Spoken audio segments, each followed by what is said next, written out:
ইমাম আহমদ ইবনে হাম্বল রাহমাতুল্লাহি আলাইহি যুগ শ্রেষ্ঠ একজন আলেম। তারা সময়টা ব্যয় করে হাদিসের পিছনে, কিতাব মুতালা করে হাদিসের পিছনে সময় ব্যয় করে। সারাটা জীবন কিতাব মুতালা করে হাদিস পড়াইতে পড়াইতে জীবন শেষ করেছে। যখন শেষ বয়স, মাথার চুল দাড়ি সাদা হয়ে গেছে, দূর দূরান্ত যাইয়া সফর করতেন, হাদিস তালাশ করতেন, হাদিস তালাশ। এমন জায়গায় সফর করছে যে জায়গার ভিতরে ইমাম আহমদ ইবনে হাম্বল রাহমাতুল্লাহি আলাইহি কেউ চিনে না, ইমাম আহমদ ইবনে হাম্বলকে কেউ চিনে না। রাত্রি হয়ে গেছে, এক মসজিদে মাগরিবে নামাজ আদায় করছে। মাগরিবে নামাজ আদায় করার পরে চিন্তা করলেন রাত্রিবেলা কোথায় যাইব।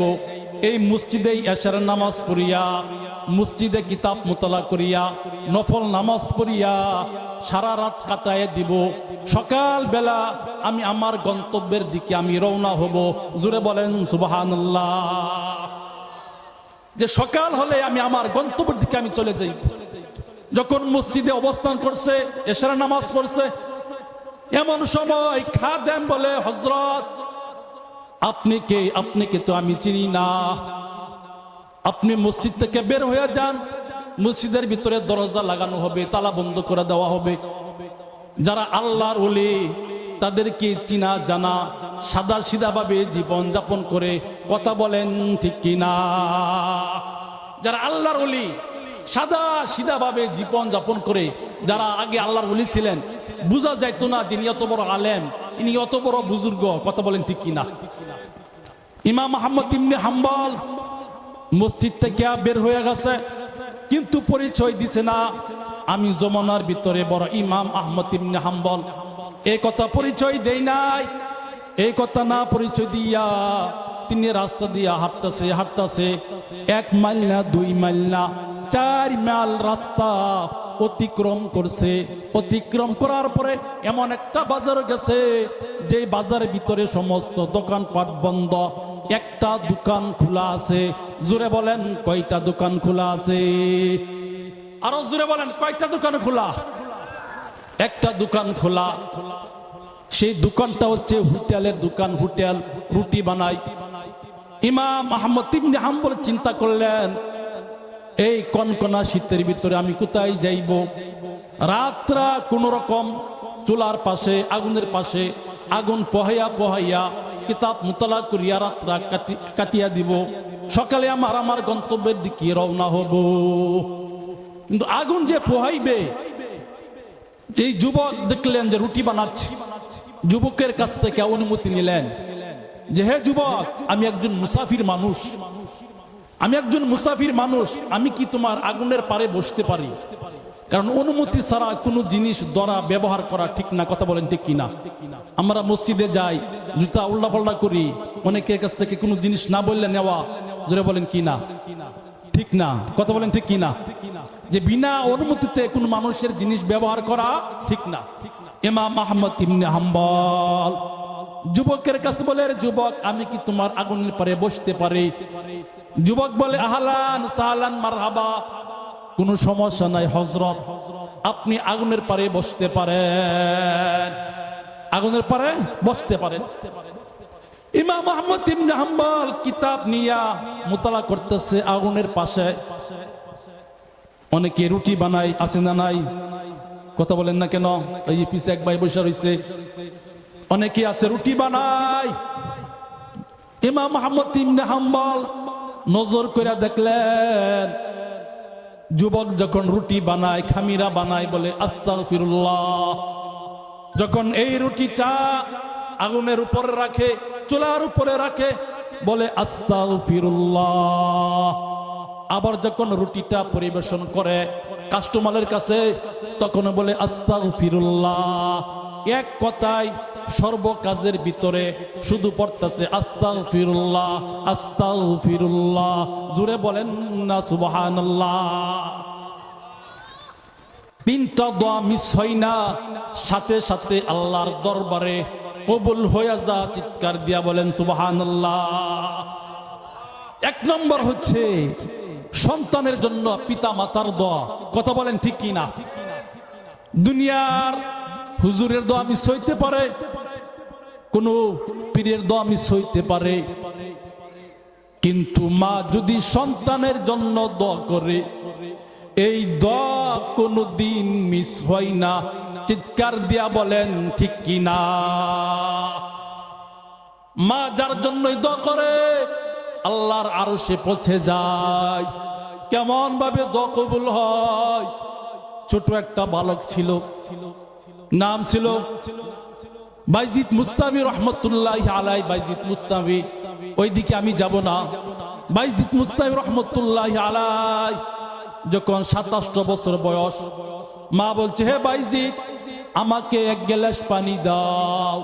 এই সন্তান ঘরের ভিতরে গেছে পানি আনতে, দেখে কলসের ভিতরে পানি নাই।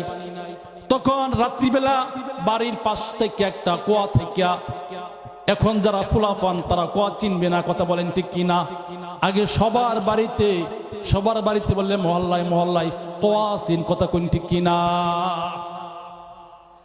বাইজিদ মুস্তাবি রহমতুল্লাহি আলাইহি কুয়া থেকে পানি আনছে। পানি আন্না মার কাছে যখন আসছে, দেখলেন মা ঘুমায়া পড়ছে। সন্তান চিন্তা করলো মা ঘুমায়া পড়ছে, মাকে জাগ্রত করা যাবে না। মার যখন ঘুম ভাঙবে তখন আমি পানি হাতে দেব, পানি পান করাইব। এজন্য সন্তান পানির গ্লাস নিয়ে মার শিওরে, মার মাথার পাশে দাঁড়িয়ে রইছে। আগের যুগের মা যারা ছিল সবাই তাহাজ্জুদ পড়নেওয়ালা ছিল, সকালবেলা সূরা ইয়াসিনের তেলাওয়াত করনেওয়ালা ছিল, কথা বলেন ঠিক কিনা? আগে সকালবেলা ঘরে ঘরে মক্তবে ঘরে ঘরে সূরা ইয়াসিনের তেলাওয়াত হইতো, কথা বলেন ঠিক কিনা? এখন ঘরের ভিতরে সকাল হইলে মোবাইলের ভিতর গান চলে, কথা বলেন ঠিক কিনা? টেলিভিশনে গান চলে। কিন্তু আগের যুগে মানুষ ছিল আল্লাহর ওলি, এই জন্য আল্লাহর রহমতও ছিল মানুষের উপরে বেশি। ওই বাইজিদ মুস্তাবি রহমতুল্লাহি আলাইহি ছোট মানুষ পানির গ্লাস নিয়ে দাঁড়িয়ে রইছে। যখন পানির গ্লাস নিয়ে দাঁড়িয়ে রইছে, মা তাহাজ্জুদের সময় ঘুম ভাঙছে। দেখলেন সন্তান কনকনা শীতের ভিতরে থরথর কইরা কাঁপতাছে। মা জিজ্ঞাসা করলেন, ওরে সন্তান, তুমি কেন ঘুমাও না? সন্তান বলে, হে মা, আমি যদি ঘুমায়া যাই, আপনি যদি পানি চান, আপনি যদি পানি পান না করতে পারেন, তাহলে তো আপনার কষ্ট হবে, এই জন্য আমি ঘুমাই না।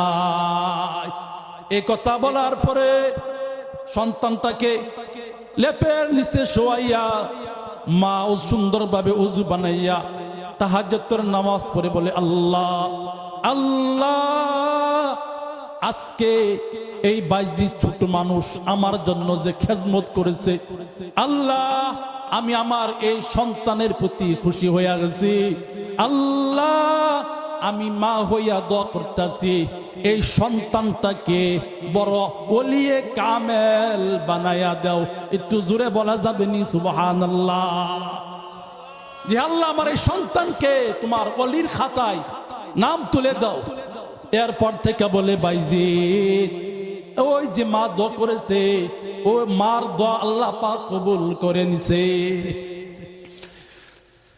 ওই যে যুবক রুটি বানাচ্ছে, যুবক বলে, আমি যত দোয়া করেছি সমস্ত দোয়া আল্লাহ পাক কবুল করেছে, আমাকে মুস্তাজাব দাওয়াত বানাইছে।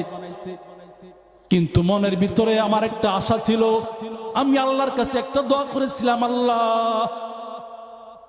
এই জমানার ভিতরে সবচাইতে বড় ইমামে আহমদ ইবনে হাম্বল রাহমাতুল্লাহি আলাইহি, আল্লাহ তাকে যদি আমি দেখতে পারতাম, তার কপালে যদি একটা চুমু খাইতে পারতাম, তাকে দেখে যদি আমি মৃত্যুবরণ করতে পারতাম, আল্লাহ এই দোয়াটা তুমি কবুল করে নিও। এই দোয়াটা কবুল হয়েছে কিনা? যুবক বলে, আমি জানি না। ইমাম আহমদ ইবনে হাম্বল চুলার পারে বসা ছিলেন, দাঁড়ায়া গেছে, বলে, হা এই জন্য তো বলে আল্লাহ রাব্বুল আলামিন 4 মাইল রাস্তা অতিক্রম করিয়া তোমার চুলার পারে কেন আনছে, আগুনের পারে কেন আনছে? এই জন্য তো আমি বুঝতে পারলাম যে আমার সাথে তোমার যেন সাক্ষাৎ হয়। জোরে বলেন না সুবহানাল্লাহ? যে ওই লোকে দোয়া করছিল, আল্লাহ যেন আমি ইমাম আহমদ ইবনে হাম্বলকে দেখতে পারি। কিন্তু আল্লাহ তাআলা তার কাছে আনছে, আনার পরে ওই যুবককে ইমাম আহমদ ইবনে হাম্বলকে দেখছে। কথা বলেন ঠিক কিনা? এজন্য আস্তাগফিরুল্লাহ এত আমল, এত ফজিলত, আপনি যত দোয়া করবেন আস্তাগফিরুল্লাহ পাঠ করিয়া, আল্লাহ তাআলা সকল দোয়া কিন্তু আল্লাহ কবুল করে নেয়, সকল দোয়া কবুল করে। যারা ইমাম ছিলেন, সমস্ত ইমামরাই আল্লাহর ওলি ছিলেন, বুজুর্গ ছিলেন। সুবহানাল্লাহ বলে।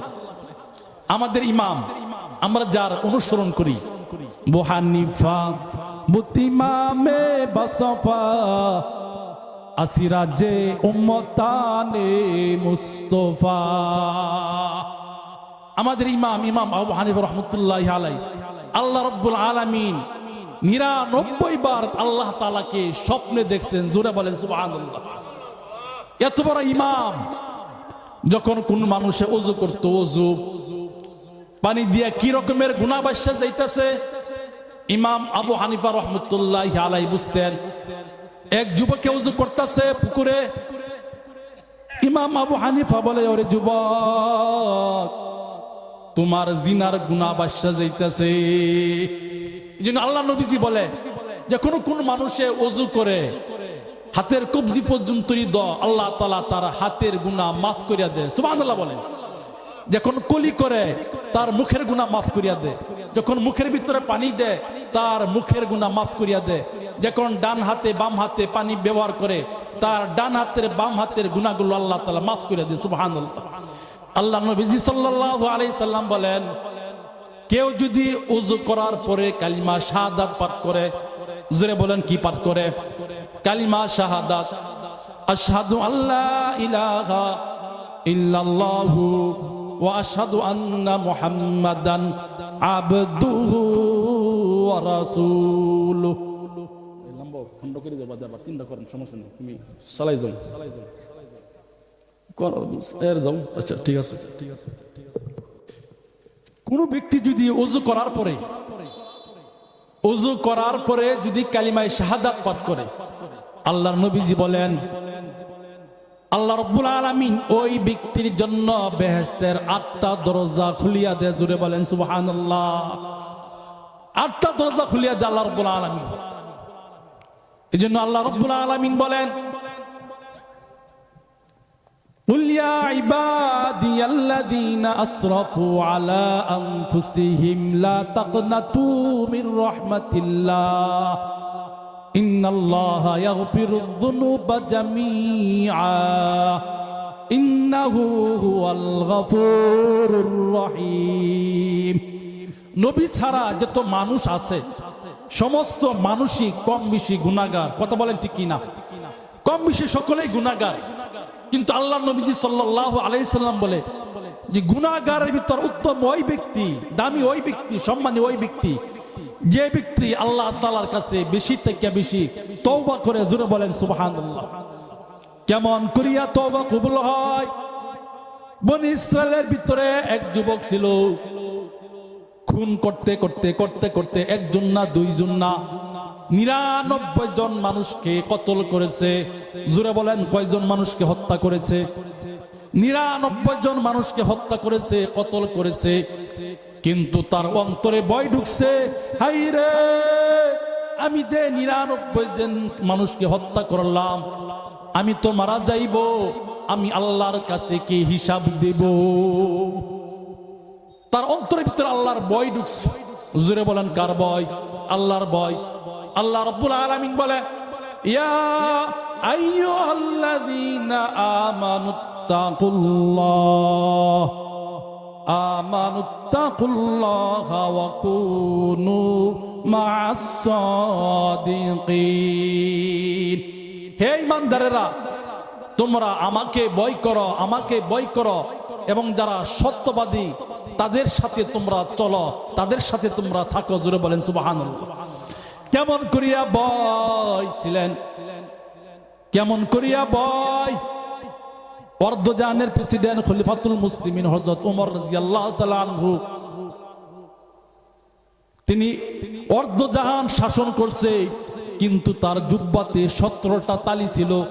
জোরে বলেন কয়টা তালি ছিল? 17টা তালি।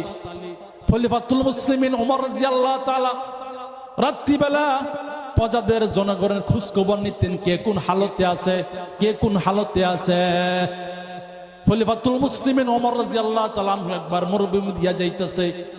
মরুভূমি দিয়া যাওয়ার পরে দেখলেন একটা রাখাল অনেকগুলা বকরি চড়াচ্ছে, ছাগল চড়াইতেছে। যখন